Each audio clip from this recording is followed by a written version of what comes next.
지금 현재 저희가 말씀을 함께 보고 있는 묵상 내용의 말씀은 시편이죠. 7월 달부터 우리가 함께 보실 말씀은 데살로니가 전서부터 시작하겠습니다. 그런데 오늘 우리가 함께 보실 말씀은 고린도 전서입니다.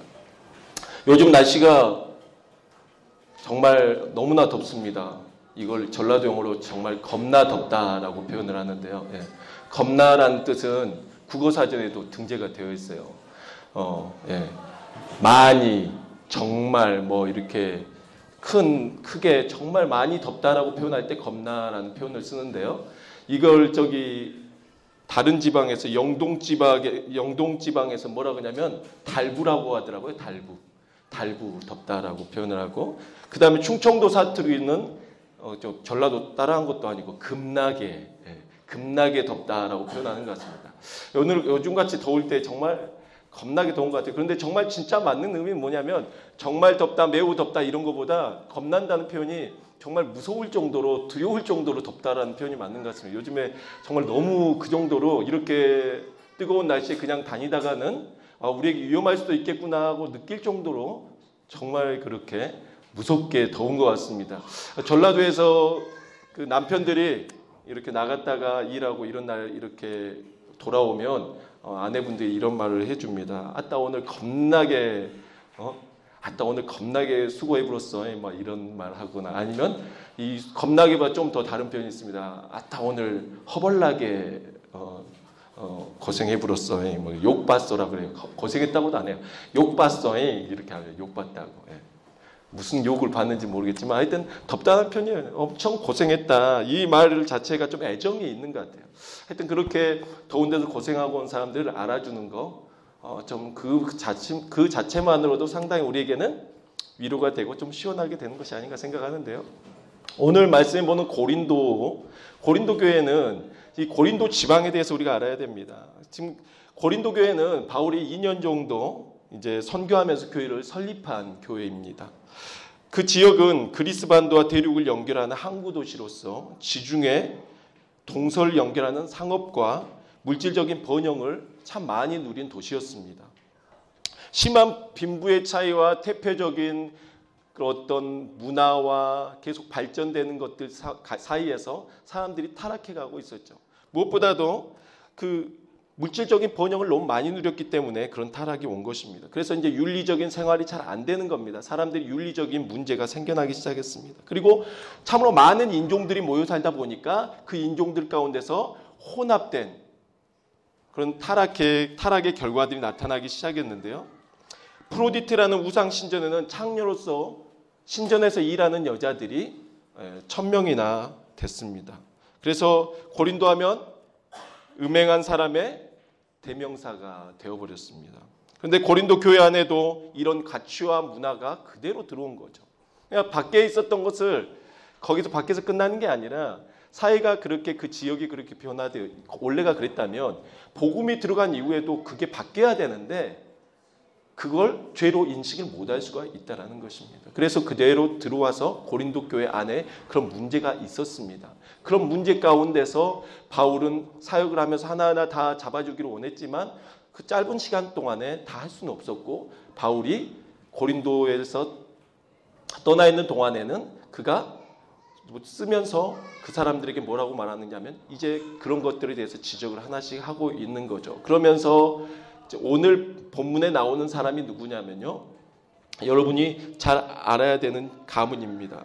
오늘 우리 본문 오늘 보면 함께 말씀을 보시죠. 오늘 본문 말씀을 보시면 나오는 사람이 누굽니까? 누구의 집?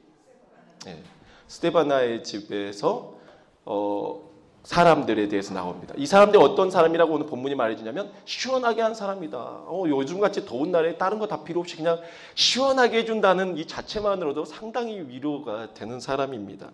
이 사람에 대해서 말을 하고 있습니다. 근데 이 사람은 어떤 시원한 사람이냐면, 우리가 고린도전서를 말할 때 우리가 여러분 갈라디아서는 갈 줄임말이, 마태복음은 마입니다. 그렇죠? 그러면 고린도전서의 줄임말은 뭡니까? 고전이죠. 고린도후서는 고후.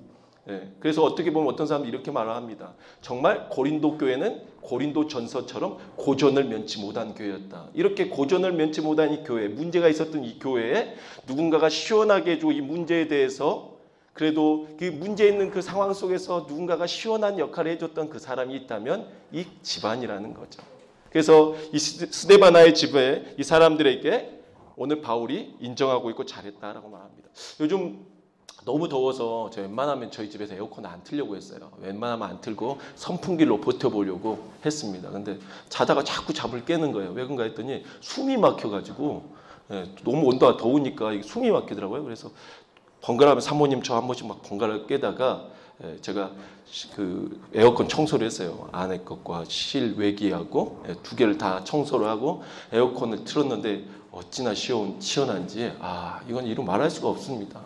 그렇지만 이제 거실에만 에어컨이 있고 방 안은 에어컨이 없기 때문에 이거를 시원한 바람을 방 안으로 옮겨야 되는데 선풍기로 이제 배달을 하는 거죠. 방까지.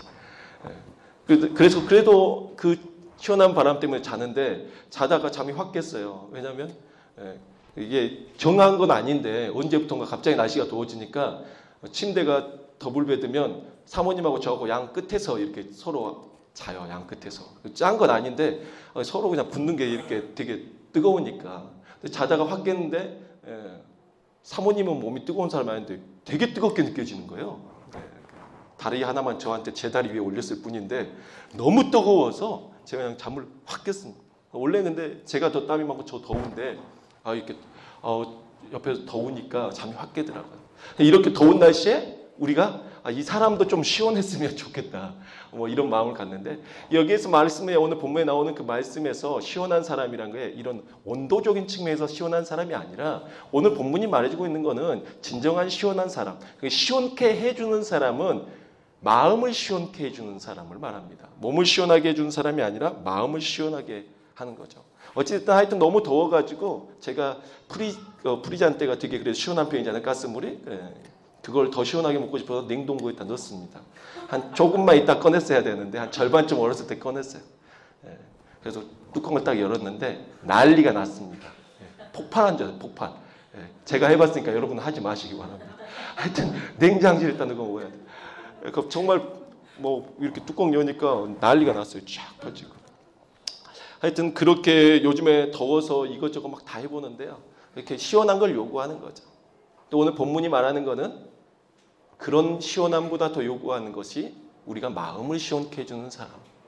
그런 사람을 말하고 있는 것입니다. 그러면 어떻게 하면 우리는 이처럼 몸을 시원하게 해준 사람이 아니라 마음을 시원케 할 수 있는 사람이 될 수 있을까요?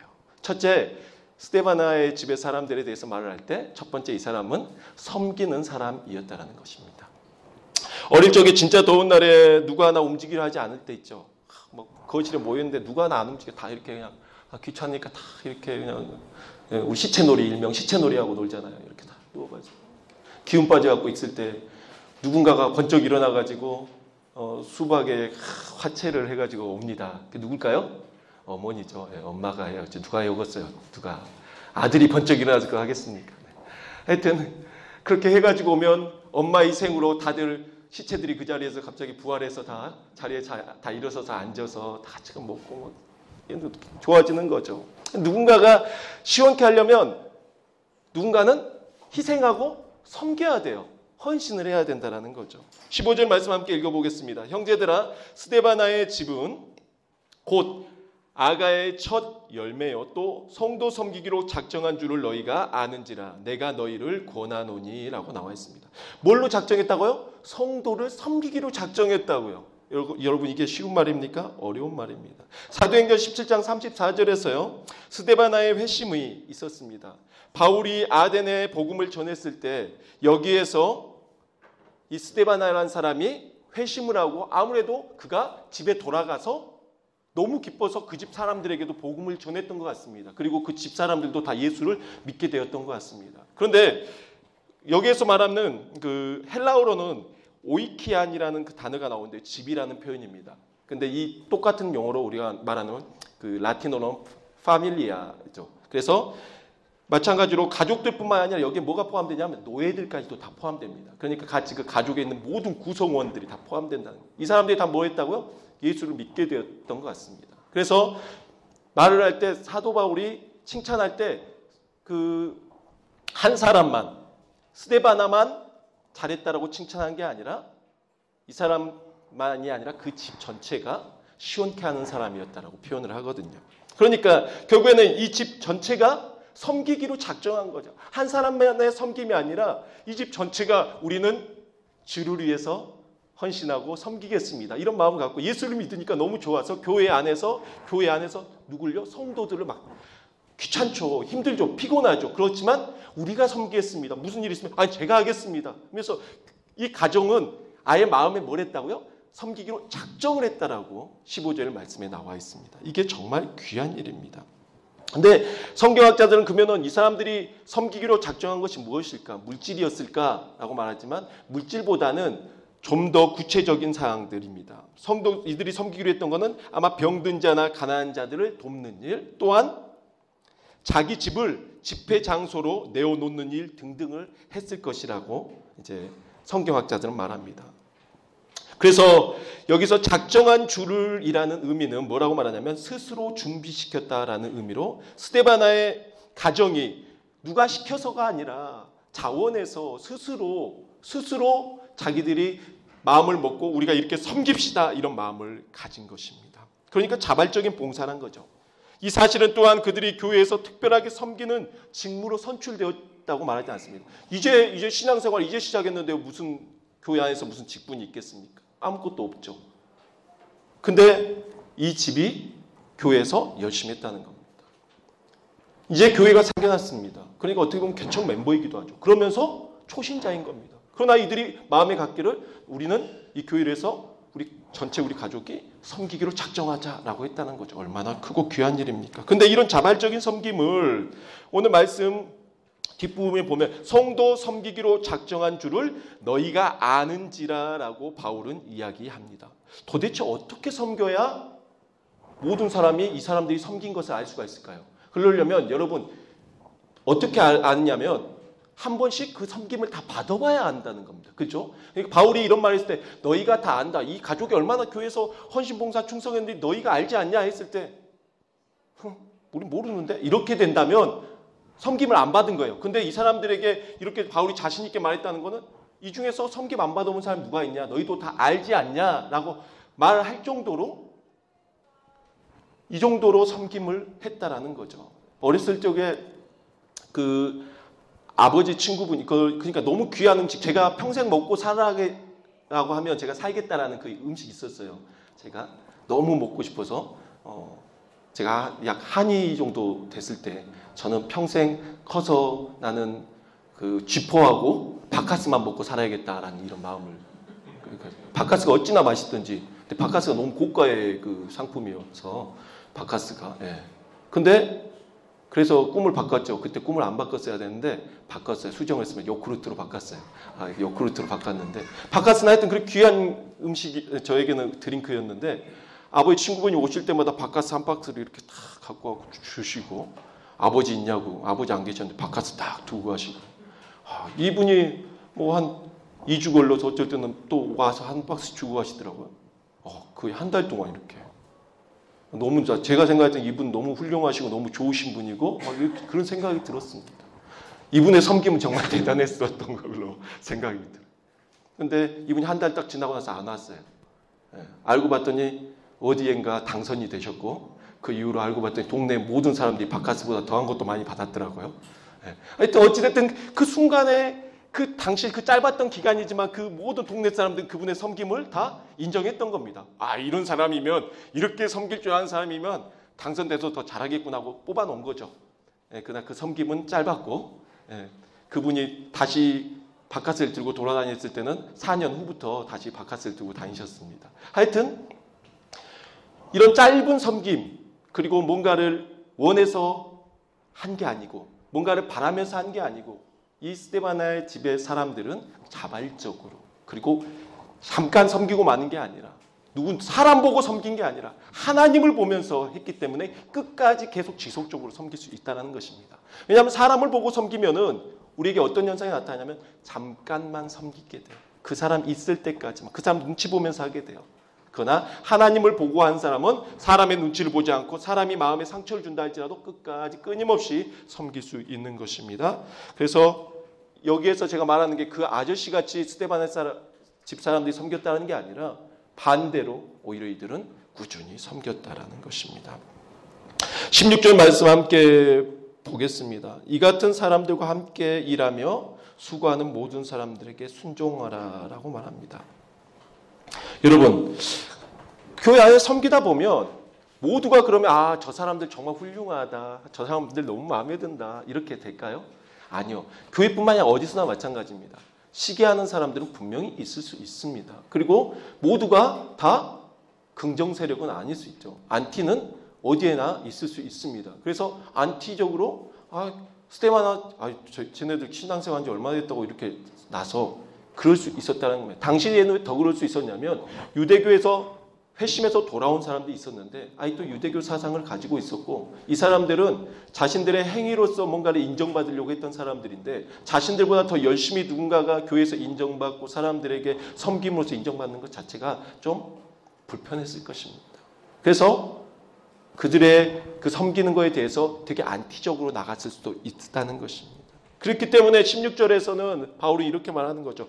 이 같은 사람들과, 그러니까 여기서 말하는 스데반아 집 사람들과 같은 사람들과 너희는 함께 일하라는 겁니다. 혼자 두지 말고 함께 일하며 모든 사람에게 순종하라라고 말합니다.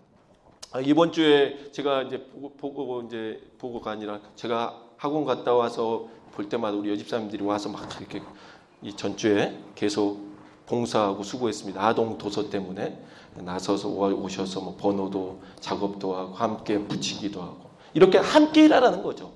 누군가 빠지지 않고 함께 일하면 일도 빨리 끝나는 것도 있겠지만 그 안에서 공동체 의식도 생겨날 수 있고 우리에게 그런 마음이 생겨날 수 있기 때문에 함께 일하고 무엇보다 여기서 이제 무슨 표현을 쓰냐면 순종하라라고 표현을 합니다. 어떻게 이 사람들에게 순종하라는 게 아니라 이전에는 복종하라라고 쓰여져 있었거든요.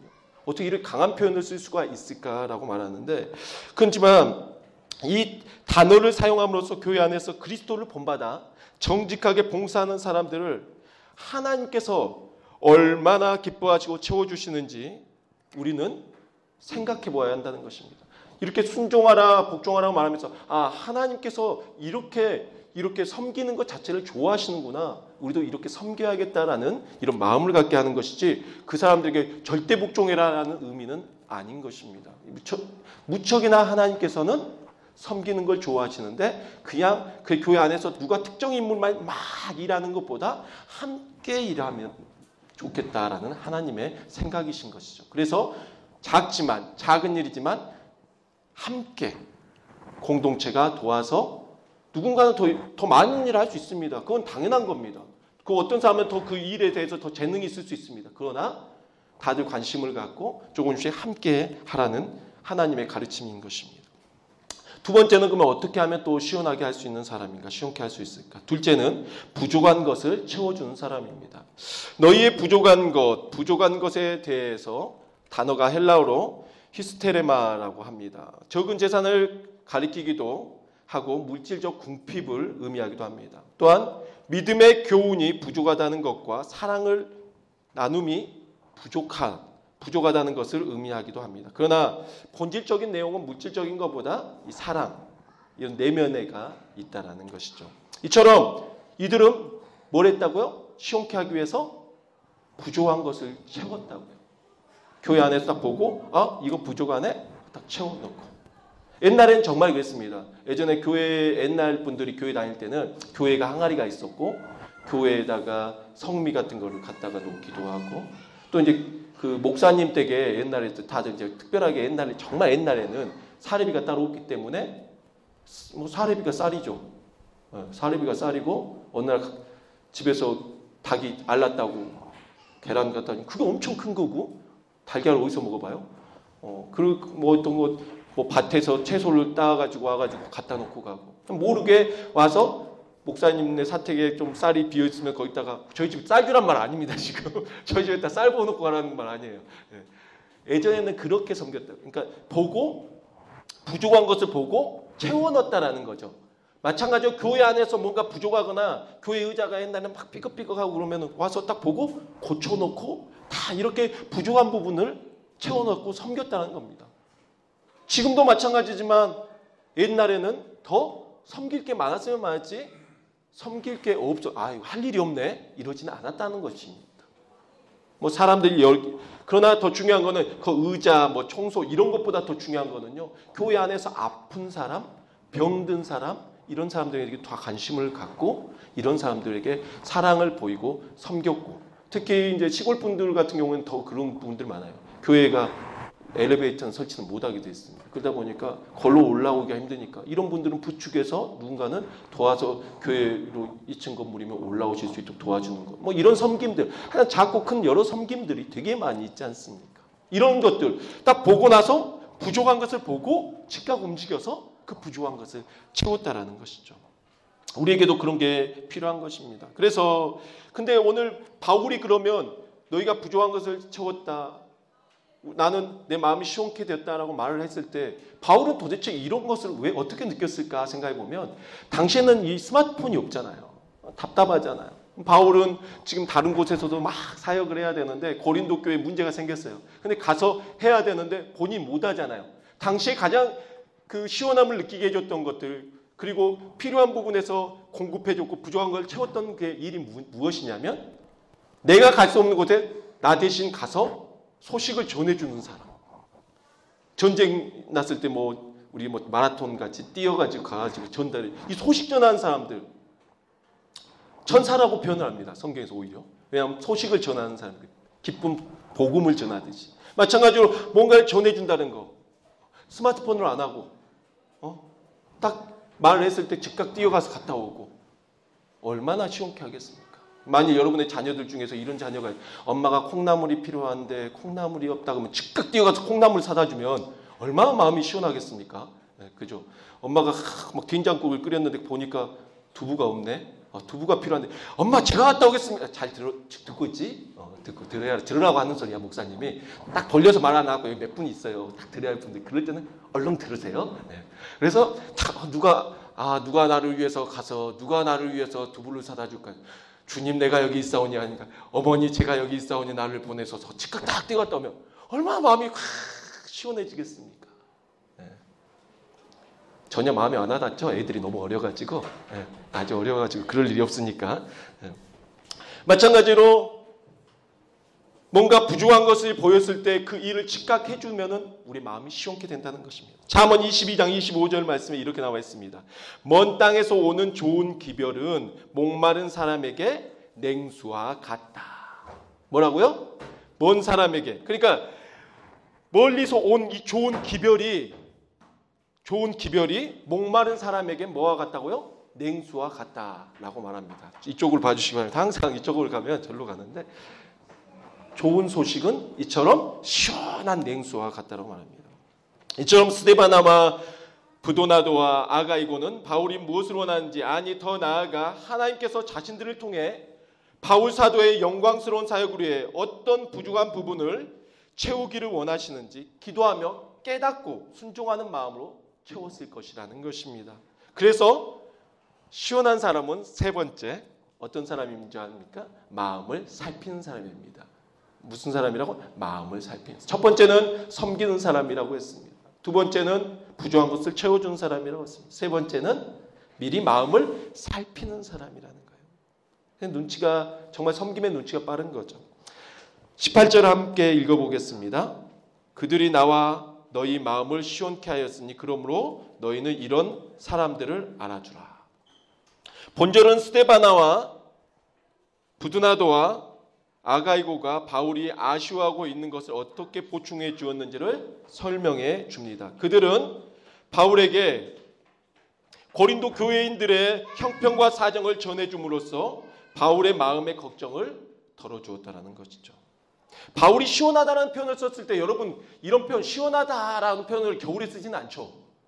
언제 씁니까? 더울 때 갑자기 무슨 바람이 탁 불었을 때 시원하다 이런 표현을 씁니다. 겨울에 시원하다라는 사람은 정신이 좀 이상하게 느껴질 수 있어요. 춥다라고 표현을 하죠. 시원하다라고 표현하지 않죠. 그죠? 그리고 겨울에는 무슨 표현? 따뜻하다라는 표현을 쓰지. 그죠? 근데 지금 시원하다라는 표현을 썼다고 봤을 때 바울이 아무래도 지금 계절상으로 바울이 좀 더위를 좀 느끼고 있었을 때 이 정말 이 소식을 듣는 순간, 그리고 이 지금 스데바나의 사람들이 가서 소식을 전해주고 다시 소식을 가지고 오고 이렇게 계속 왔다 갔다 할 때 이 좋은 소식, 그러니까 고린도전서 고린도 교회에 대한 소식을 이렇게 들려주었을 때 갑자기 그렇지 않아도 되게 고린도 교회 지금 잘 있을까? 이 교회가 지금 문제가 많을 건데 내가 2년밖에 사역 못하고 왔는데 지금 어떻게 됐을까? 되게 궁금해하고 있을 때 와서 소식을 딱 전해주었을 때 바울이 그때 아마 그 순간에 마음이 시원함을 느꼈던 것 같습니다. 네. 마음이 시원함을 느꼈던 것 같아요. 그래서 바울이 이런 표현을 했던 것 같습니다. 그러니까 바울이 이런 생각을 했던 거예요. 아, 내가 정말 더웠던 거는 날씨 탓이 아니었구나. 진짜 더웠던 거는 뭐였던 거예요? 문제는 이 속인 거죠. 우리 어머니들 이런 말 많이 속에 천불난다라는 표현을 많이 씁니다. 예, 천불난다. 예. 모르겠어요. 이게 되게 열받아서 속이 막 불불 끓어가지고 이때는 가서 냉장고에서 아무리 얼음물 막 시원하게 컬컬컬 마셔도 이 부분이 해결됩니까? 안 됩니까? 해결이 안 돼요. 왜냐하면 속에서 나는 불을 어떻게 이 물로 끕니까? 못 끄잖아요. 그 어떤 거 답답해서 가슴을 두드려도 이 문제는 해결되지 않습니다. 그런데 바울이 지금 시원하다라고 딱 느낀 게 뭐였냐면 진짜 이 본질적인 문제가 해결된 거라는 거죠. 그러니까 지금 이 스데바나와 지금 오늘 나온 이 세 사람, 부드나도와 아가이고 이 세 사람이 와서 바울에게 말을 해줬을 때 바울이 마음이 시원해진 이 느낌은 바로 이들이 이 본질적인 바울의 문제, 그러니까 지금 바울이 겪고 있는 이 더위, 걱정, 필요한 것을 살피고 그 필요한 것을 공급했기 때문이라는 것입니다. 이 사람들은 시원케 했던 사람인 것은 뭐라고요? 마음을 살폈던 사람이라는 겁니다. 이거 정말 중요한 부분입니다, 여러분. 마음을 살피는 거예요. 여러분이 어디에나 가서도 마찬가지예요. 제가 군대를 갔을 때 가기 전에 제가 전도사였거든요. 전도사 군대 가기 전에 20살 때 군대 가니까 저보고 뭐 군대를 또 가냐고. 예. 그때 지금 사진을 봐도 그때가 40대 같이 보여요. 2대8로 탁 하고 전도사해야 되니까 해서 이렇게 볼에도 살도 없고 60 몇 킬로밖에 안 나고 이랬으니까요. 그래서 정말 홀쭉해가지고 제가 그 사진 보고 제가 깜짝 놀라요. 이게 정말 과연 20살의 얼굴인가. 그러니까 교인들이 그래서 군대를 또 가냐고, 장교 입대하시냐고. 저 이제 군대 가는데요. 그랬더니 놀랬는데 군대 딱 갔어요. 전도사로만 있을 때 이렇게 사역을 하고 맨날 이런 줄 알았지. 제가 뭘 아나요? 사회생활도 안 해보고 모르잖아요. 근데 똑같이 들어왔는 7월 군번인데 제가 7월 군번인데 똑같은 저하고 같이 온 부산 애가 하나 있었어요. 부산 애. 근데 가서 저는 각 잡고 있으니까 각만 잡고 있었거든요. 이렇게 앉아가지고 이등병이니까. 근데 걔는 막 움직이는 거예요. 야, 움직이지 마. 각만 잡고 있으래. 각만 이렇게 딱 잡고 있어. 걔는 막 움직이는 거예요. 저기 뭐 병장이 딱 나가면서 막 후다닥 뭘 던져놓고 가면 가서 딱 이렇게 정리하고 슬리퍼를 막 정리하고 신발을 탁탁탁 놓고 움직이지 말아야겠는데. 그러고 나서 딱 고참대에 돌아왔어요. 야, 이거 누가 다 정리해놨냐? 이병! 누구 딱 그러니까 아, 잘했어. 가만히 있으라고 해서 저는 가만히 있었잖아요. 제가 잘못한 건 아니거든요. 근데 눈치가 없었던 거예요. 예, 걔는 자, 그 시작부터 끝까지 이쁨을 받았어요. 그 고참들이 제대할 때까지. 한 번 이렇게 군대에서 잘 보이면은 끝까지 편합니다. 한 번 찍히니까 그제부터는 뭘 하려고 해도 안 해요. 그때부터는 제가 해놨는데도 불구하고 걔가 한 줄 알아요. 네. 보이는 데서 해야 돼요. 안 보이는 데서 하면은 제가 한지 몰라. 걔가 다 움직이고 나는 안 움직이는 사람이죠. 뭘 말하는 거냐면 눈치를 말하는 거죠. 부족한 부분을 빨리 캐치하고 움직이는 거죠. 스데바나 집 사람들이 이런 사람들이었다는 것입니다. 근데 성경에서 마태복음 11장 28절에서 이 시원케 됐다는 표현으로 똑같은 원어를 쓰고 있는 그 부분에 대해서 뭐라고 말을 하냐면 수고하고 무거운 짐진 자들아 다 내게로 오라 내가 너희를 쉬게 하겠다라고 표현을 할 때 이 언어 자체가 바로 시원케 한다라는 의미라고 합니다. 그게 뭔 말입니까? 우리가 수고하고 무거운 짐을 막 잔뜩 들고 왔어요. 제가 요즘에 그 학원 다니면서 여기 메스트레 스타치오네를 가다 보면 항상 거기에 뭐 이렇게 캐리어를 이렇게 들고 올라가. 근데 이제 엘리베이터가 고장 나 있을 때가 있습니다. 근데 이제 어떤 할머니가 꿈을 좀 캐리어는 할머니보다 더 큰 것 같아요. 제가 반. 근데 제가 딱 들어가지고 올려드렸어요. 그냥 도둑이다 하지 않으시고 자꾸 올라가니까 좋아가지고 따라 올라오신 다음에 막 웃으시더니 저보고 커피를 사주겠다고 가자고 그러나 저 커피 됐다고. 됐습니다. 되게 겸손하게 보셨을 거예요. 제가 커피 싫어하는 걸 모르시고. 하여튼 되게 막 좋아하시면서 들어주니까 내가 이 무거운 짐을 어떻게 할까 하고 있는데 내가 들어주니까 그분이 마음이 시원해진 거죠. 그렇지 않겠습니까? 마찬가지로 뭔가 이렇게 힘든 일이 있을 때나 이럴 때 도와주는 거. 근데 예수님께서 뭐라고 말하냐면 수고하고 무거운 짐진 자들. 야, 세상 속에서 지치고 힘든 자들아. 세상에 여러 가지 고민으로 꽉 찬 사람들아. 내게로 와서 내게 고민을 다 털어놔라. 그 무거운 짐을 다 내게 내려놔라. 내가 너희를 쉬게 하겠다라고 했을 때 우리의 마음이 어떠한 마음이 들어요? 시원한 마음. 이게 뭐냐면 은혜거든요. 그러면서 우리의 죄 가운데서 우리가 벗어나면서 오직 예수 그리스도로 말합니다. 근데 그 다음에 예수님이 뭐라고 하냐면 십자가 지고 날 따르라 그래요. 십자가가 무겁습니까? 짐이 무겁습니까? 예, 키로수로 재면 십자가가 더 무겁습니다. 죽어요. 십자가를 짊어지면. 근데 뭐라고 말하냐면 예수님께서 내 짐은 무겁지 않다. 가볍다라고 말합니다. 왜 그러냐면요. 이 짐이란 것은 무거운 짐은 말 그대로 부담 자체인 거죠. 그러나 십자가는 짐이 아닌 거죠. 뭡니까? 사명인 거죠. 기쁨인 거죠. 그러니까 똑같은 무게도 달라지는 것입니다. 여러분, 이게 뭘 가르쳐주고 있는 것입니까? 똑같은 일을 해도 이 마인드 자체가 달라지는 것입니다. 이 자체가 이거 나 짐이야. 힘들어. 여보 나 좀 업어줘. 아이 무거워 죽겠네. 짐이라고 생각하니까 그렇습니다. 예. 여보 나 좀 들어줘. 이렇게 가벼워? 예, 십자가라고 생각하시고 내가 이걸 평생 짊어지고 가다가 주님께로 가야겠다고 생각하면 가볍게 느껴지실 거죠. 예. 이게 마인드 자체죠. 뭡니까? 생각이 차이지 않습니다. 우리는 마음을 살펴야 됩니다. 그래서 우리가 이처럼 스데바나 집 사람들처럼 본질적인 이 무거움 가운데서 이 더위 가운데서 많은 사람들을 도와주고 또한 특히 하나님의 마음을 시원케 해야 될 것입니다. 잠언서 25장 13절에 이렇게 나와 있습니다. 충성된 사자는 그를 보낸 이에게 마치 추수하는 날의 얼음 냉수 같아서 능히 그 주인의 마음을 뭐하게 하느니라? 시원하게 하느니라. 아, 추수하고 있는데 엄청 더워 죽겠는데 가가지고 그냥 새참입니다 하고 가가지고 막 시원한 걸로 막 비빔냉면이랑 해갖고 쫙 내놨을 때 얼마나 시원하고 좋습니까? 추수 때 이 얼음 냉수 같은 사람 성경이 말해주고 있는 것입니다. 땀을 뻘뻘 흘릴 때 한 사발 내어지는 이 얼음 냉수처럼 이 시원한 사람, 이런 사람이 되라는 것입니다. 저 눈치가 있습니다. 저도. 이렇게 무더운 여름날에 성도들 마음을 시원하게 하는 목사는 어떤 목사일까요?